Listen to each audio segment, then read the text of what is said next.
the king!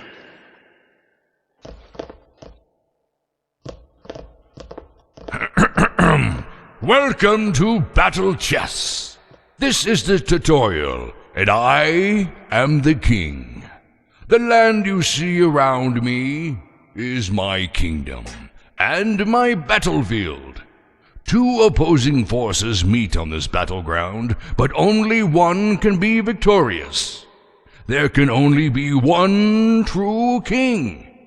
In early Indian warfare, battles were decided by the death or capture of the king, and this principle was transferred to the chessboard when the game was invented in the early 7th century.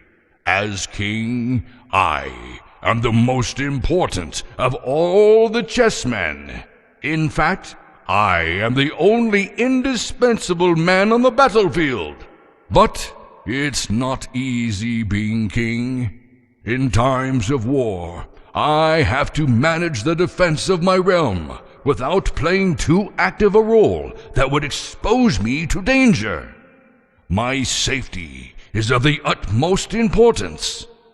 Without me, my kingdom is nothing, and all my subjects would be out of a job. In the beginning of the game, I usually play a defensive role, but in the end game, I am more likely to use my considerable striking power to defend my realm when necessary, except when I'm castling, which the Rook will explain later. I can only move one square at a time in one direction. In medieval times, it was said that the king's move and power of capture are in all directions because the king's will is law. However, a king doesn't get to be my age by doing stupid things. So, I never moved directly into a clear line of attack from an enemy piece. Such a movement would put me in check, which is an immediate and direct threat to my existence.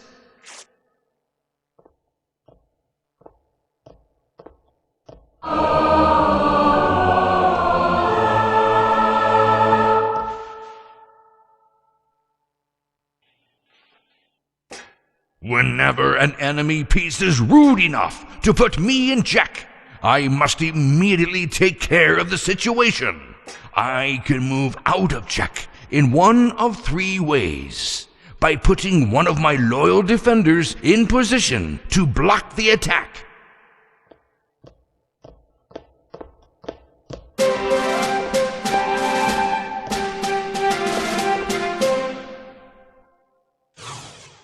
by moving to a safe square,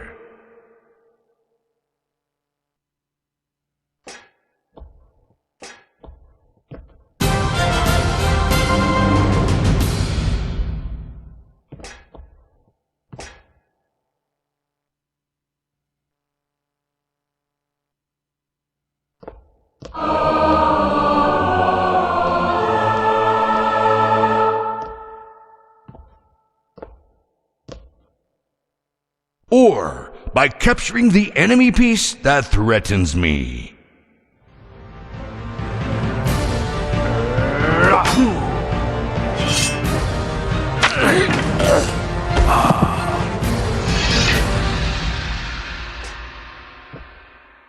At the end of most chess games, a situation occurs which is known as checkmate.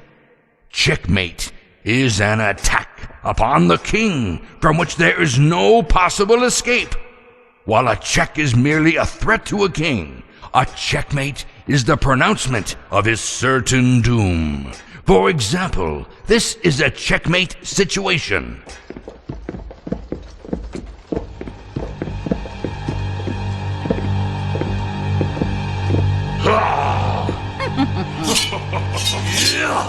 This is the sort of situation that really makes me nervous. I'm lucky this isn't a real game. Sometimes the two opposing chess kingdoms can become so exhausted from their tactical and strategic maneuvers that neither one can annihilate the other. In that case, no winner can be determined, and the game ends in a draw. This is frustrating for everyone, but it doesn't happen often. It may interest you to know that two kings can stand on a chessboard in 3,612 legal positions. However, even though I am powerful, it's not safe for a king to stand around by himself. One final note about the movement of the king, which hasn't changed much in 13 centuries, is that he can capture a queen, but he can never get close enough to threaten her. However, a queen can constantly threaten and harass the king. Nag, nag, nag, nag, nag. All the time. She never lets me get any peace. Now, if you'll excuse me, I have to go pass a few laws and tax a few peasants.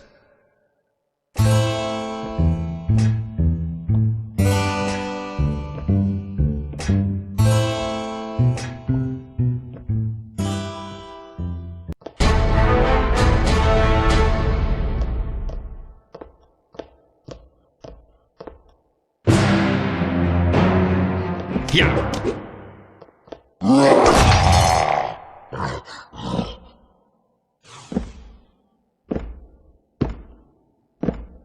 I am the Rook. My name comes from a Western Arabic word that means chariot. The chariot was one of the 4 divisions of the Indian Army. The others were the infantry, the cavalry, and the elephants. I have also been called the castle, the tower, the rector, the marquis, and the boat. But if you call me anything else but a rook, I'll smash you. I am second only to the queen in terms of my power of movement. I can move parallel to the sides of the chessboard across any number of unoccupied squares in any file or rank.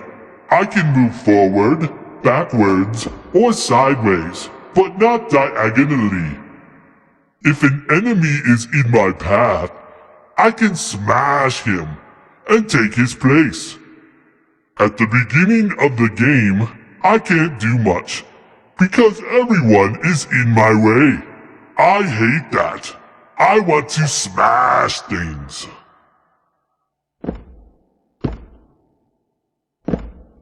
I'm best at controlling long open lines of squares. I am most powerful when I work as a team with my brother Rook, who starts the game at the opposite end of the board from me. If I start on the queen's side, then I am the queen's rook, and my brother would be the king's rook.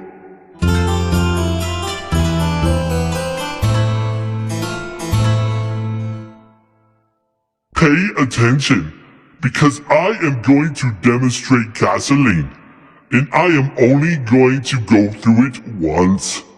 If you don't understand, I'll smash you.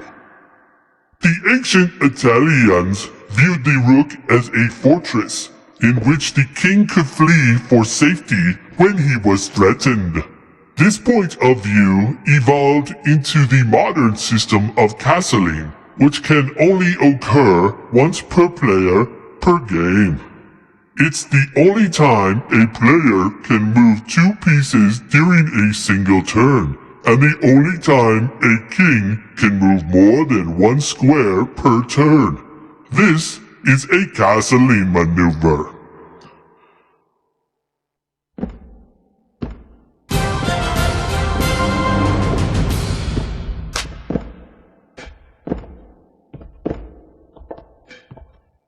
This move usually provides more safety for His Majesty and puts me in a better position to bust some heads. Castling can occur if the king and the castling rook have not previously been moved during the game and if the king is not in check. Obviously, the squares between the king and the rook must be unoccupied.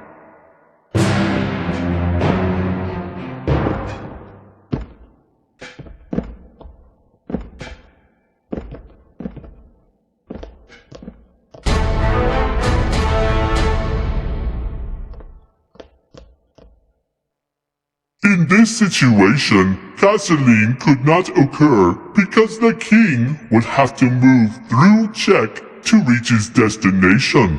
But His Majesty can still castle in the other direction.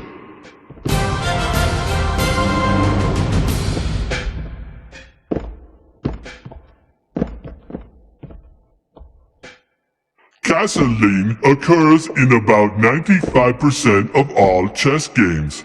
And in 90% of these games, the players castle with King's Rook because there are fewer pieces to move out of the way.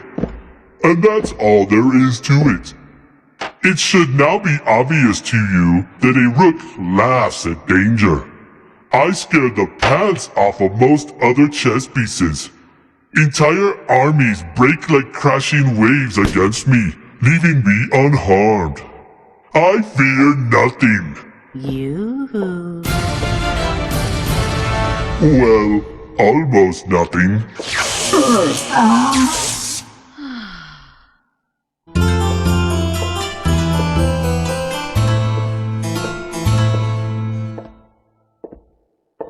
Did you see that? I almost broke a fingernail.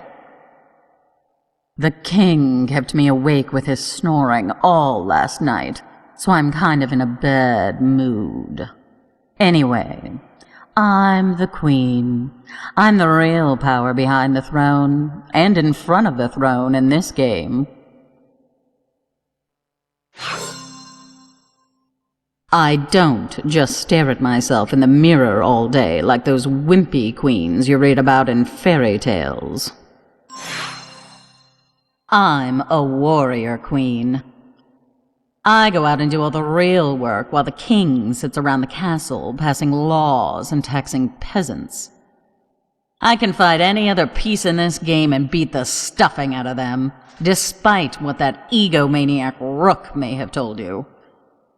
In the early versions of chess, there was no queen on the chessboard. Obviously, this was a major mistake.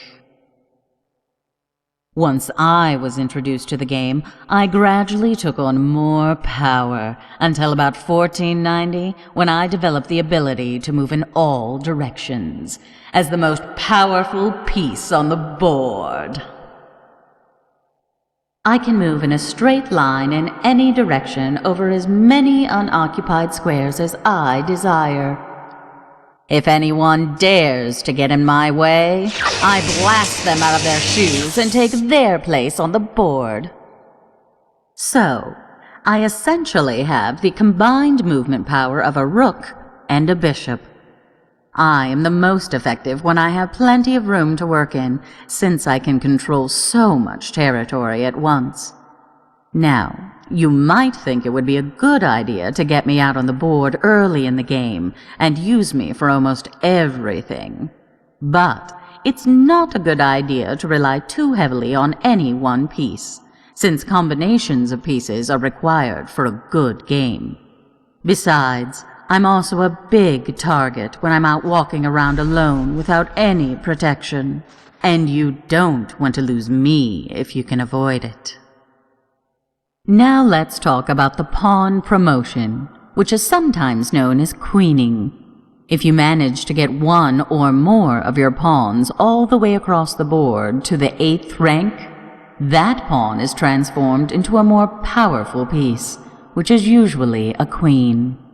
If you get 8 pawns across the board, you could get 8 new queens plus your original queen, although that would be pretty unusual. The original idea was that the infantry private who survived all the hazards of the battlefield had earned a promotion to an officer's rank.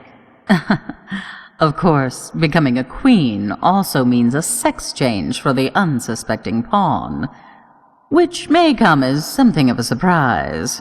And if I'm still on the board, The king would then have 2 or more queens, which is fine for the king. But it really ticks me off. Oh, now my headache is killing me, so I'm leaving.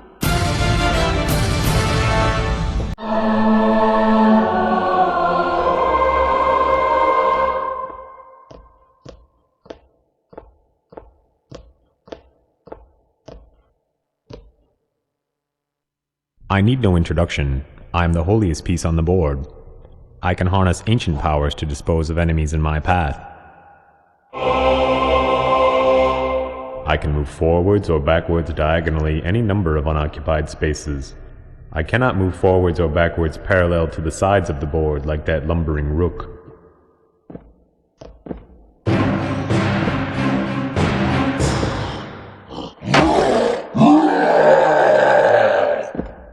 Speaking of the beast, I think I'll take that space.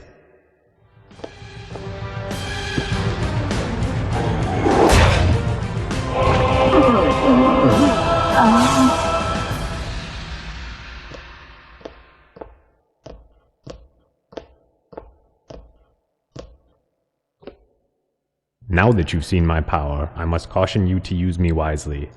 Depending on whether I am on a light or dark square, I will only be able to move and attack others along the same colored square from which I start. A wise tactic would be to protect me by placing pieces around me on squares of a color which I cannot move. I must leave you now, as I have matters to tend to in the church.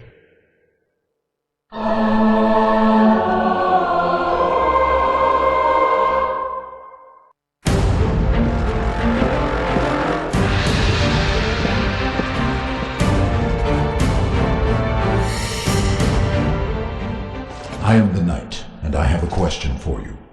Have you ever heard of hippophobia? It sounds like a fear of hippos, doesn't it? Actually, it's applied to chess players who fear the presence of enemy knights on the chessboard. These players take great risks for the sole purpose of getting those enemy knights off the board. Hippos comes from the Greek word meaning horse. In many countries, the knight is still known as the horse, and many chess sets represent the knight as a piece shaped like a horse. My usual L-shaped move is intended to symbolize the action of mounted troops on the battlefield.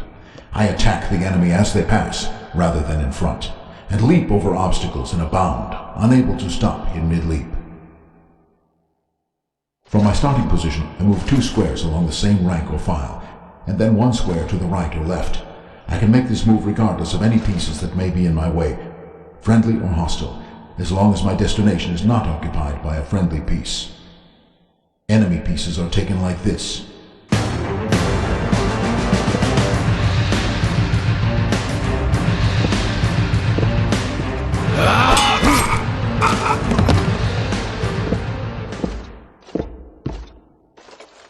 A unique advantage I have is my ability to attack any other piece without placing myself in immediate danger from that piece. Once I make an attack, no one can stand in my way. No other chess piece can say that. I'm also the only chess piece that can move before any of the pawns have moved at the opening of the game. I leap over them like they aren't even there. You'll find that I am most valuable in cramped positions and when there are a lot of other pieces on the board. I'm not one of those wimpy pieces like the bishop who prefer to work at long range. I like to get in close, where I can see and smell my enemy and to make him nervous with my presence. At various times I have been referred to as the clown of the chessboard, the terror of the chessboard, the jumper, the boogaboo of the beginner, and the practical joker. Now I believe this lowly pawn would like to say a few words.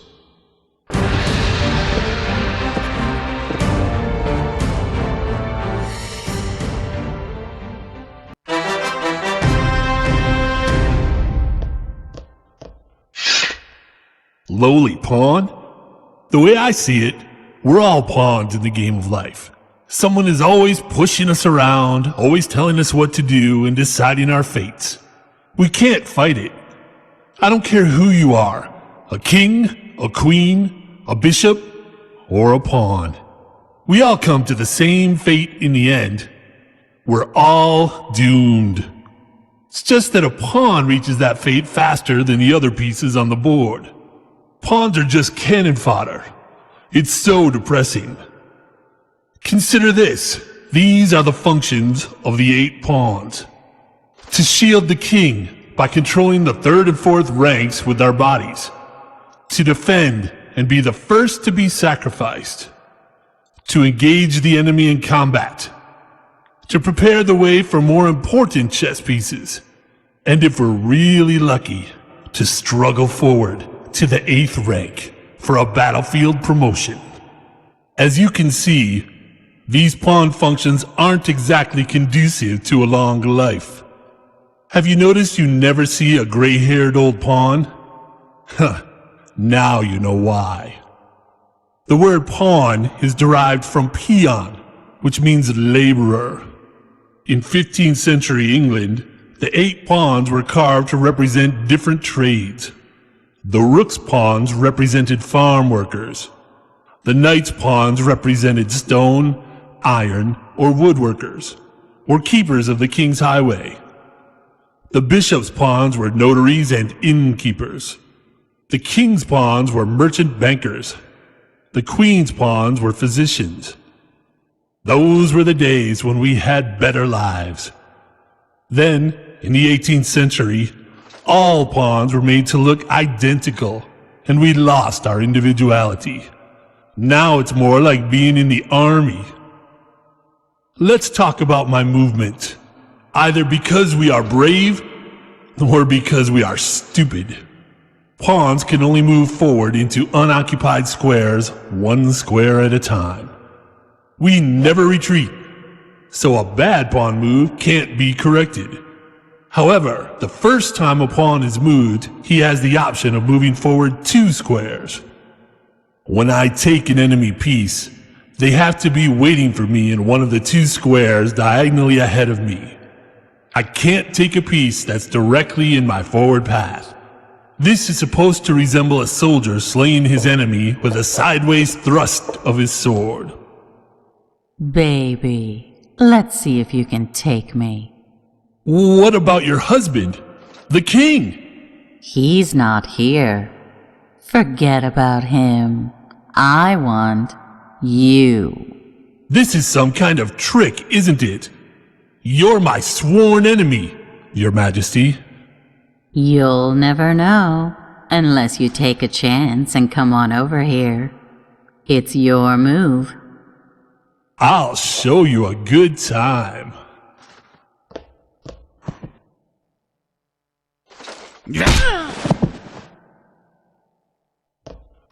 I told you it was a trick.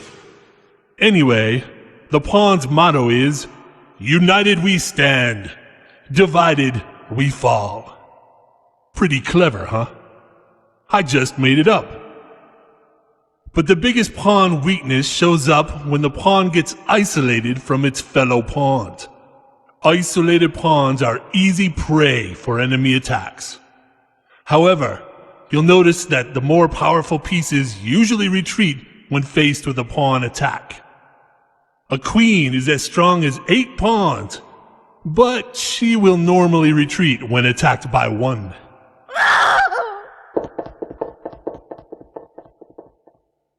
One more thing I should tell you about is how I take an enemy piece en passant, which is a French term that means in passing. When I'm in a square at the 4th rank, like I am now, and an enemy pawn decides to move forward 2 squares on his first move, I can capture him en passant, like this.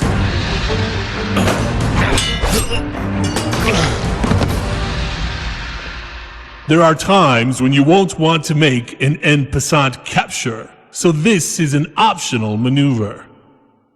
In any case, it's too dangerous for me to keep standing around out here by myself, so I'll just be moving along, if you don't mind.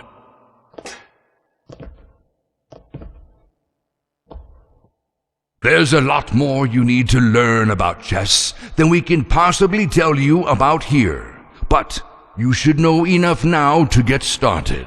And what's my advice? Avoid losing, and that way, you always win.